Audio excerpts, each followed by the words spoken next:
Hey, what's going on, guys? This is Mia and I'm actually going to be reviewing Book of Lunar Eclipse. So before we start, friendly reminder to like and subscribe because it motivates me a lot to keep making videos like these. And yeah, let's jump right into it. Alright, so for starters, it's literally one of the cards with like the simplest effect in the entire world. Basically, it's just discard one card from your hand and then target two face-up monsters on the field, change them into face-down defense position. So people kind of compared it to a combination of Book of Moon and Twin Twister in a way. How you discard one card and it doubles the effect of Book of Moon. That's it. But at the same time, it's not the exact same, and I'm going to cover this in this video. So I'm going to go into the pros and cons, just going to give you my thoughts and my analysis. Is this card really going to be impactful? Which decks can kind of play this, honestly? It's not really applicable for everyone. So starting off with the pros, obviously this is a quick play spell card, and honestly I want to say that they are the most inherent best cards in Yu-Gi-Oh! Because they can always be used going first and second, whereas trap cards can only, you have to wait one full turn to use them. So going second, they just inherently have less value in case you're playing like a combo deck. You know it's one less card to break your opponent's board on the very first turn that you're playing, whereas Book of Eclipse, you can actually do really crafty things. So first of all, it's not once per turn, really nice. It's kind of like an old school effect in a way. I mean, MST, Book of Moon, all those cards are not once per turn. Twin Twister is not once per turn, so not every single card printed in 2021 has to be a once per turn card. That's just,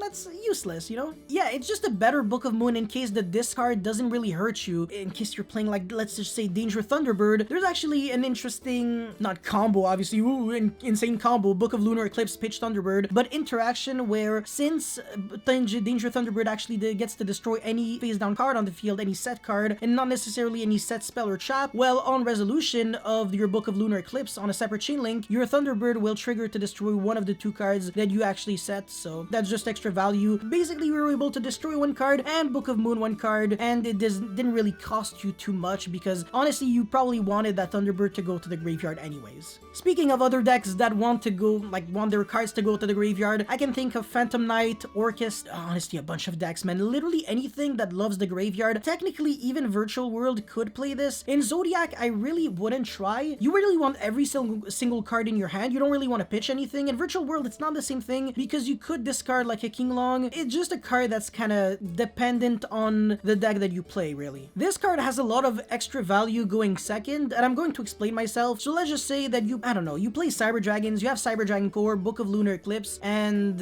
yeah, whatever, any discard. Cyber Dragon Hertz would be a good example. So I'm going second against a guy that has a negate or a card that kind of scares me like Vanity's Fiend or whatever, and I go normal summon my core and use its effect. My opponent uses Infinite Impermanence or Veiler. I can use Book of Lunar Eclipse, pitch my Hertz, book the Cyber Dragon Core and my opponent's monster. So now what will happen is that my monster, my Cyber Dragon Core, will still successfully search since it can't really get negated while it's face down, and I would actually have cleared my opponent's Vanity's Fiend while also trading my Cyber Dragon Hertz for a Cyber Dragon. So I'm pretty much getting a lot of cards in return, not really negging too much.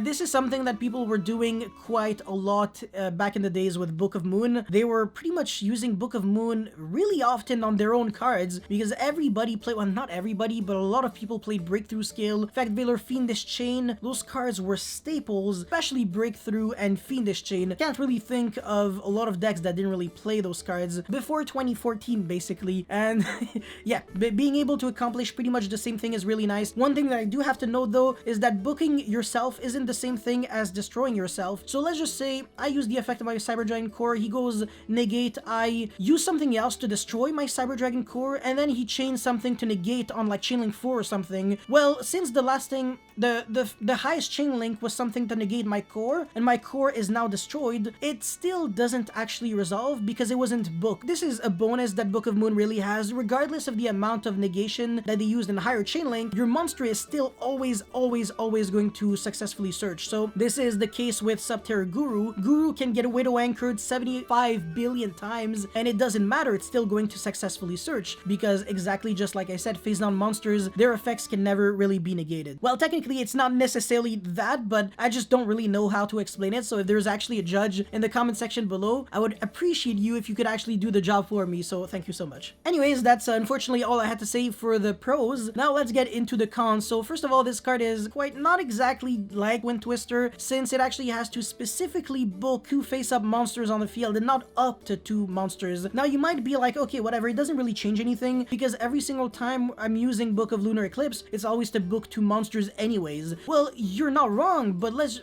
just say you're in a really weird game state where you have to survive like 1 or 2 extra turns. Your opponent has 1 monster on the field with like 4,000 attack, and you can't summon your own monsters, and your opponent is aware that you have Book of Lunar Eclipse because he saw it on a game 1 or something, and he knows how the card works. He knows how to play around the card, so he knows that if he commits to another monster, all of a sudden he can actually get hit by Book of Lunar Eclipse. You can actually get the effect of the card that you discarded. You can survive 1 additional turn and then win next turn. But since you don't have that ability, since it has to specifically book 2 monsters and not just 1 or 2, well, your opponent can just go attack, pass. Okay, you still don't draw anything interesting? Okay, well, I have a monster, but I don't care. Attack, game. You see where this is going. It's just an inherent flaw that the card has, and because of that, it's easier to play around it. Even though, for the most part, it's not going to change much, it's still something that you have to keep in mind. And to be completely fair, the discard cost, I want to say, kind of hurts for the most part. This would have been probably a bit more interesting if it was actually sent from your hand to the graveyard as part of the effect, kind of like Dino-Miscus, how it triggers the Shaddolls, but at the same time, all it really would benefit would be, you know, Shaddolls and probably Dark World, I guess, if you're playing them. Although Dark Worlds, I think they specifically need to be discarded, not just send from the hand to the grave with a card effect. Send and discard shouldn't actually be the exact same, so that wouldn't work. If you trade in discard Grapha, your Grapha doesn't obviously, it's not going to trigger, so you're not really getting the most usually when you discard a card. So in trap decks, for example, Book of Lunar Eclipse isn't great, and in Zodiac, well, you're probably better off with the Book of Moon. Book of Eclipse is still a really good card that you can play. By the way, just wanted to clear things up. This is actually a pro. I guess I want to say that Book of Lunar Eclipse has that Book of Eclipse doesn't have. Your opponent actually won't draw cards, even if you're like mass booking cards. So in other words, Book of Eclipse, sorry, can actually get ashed simply because it has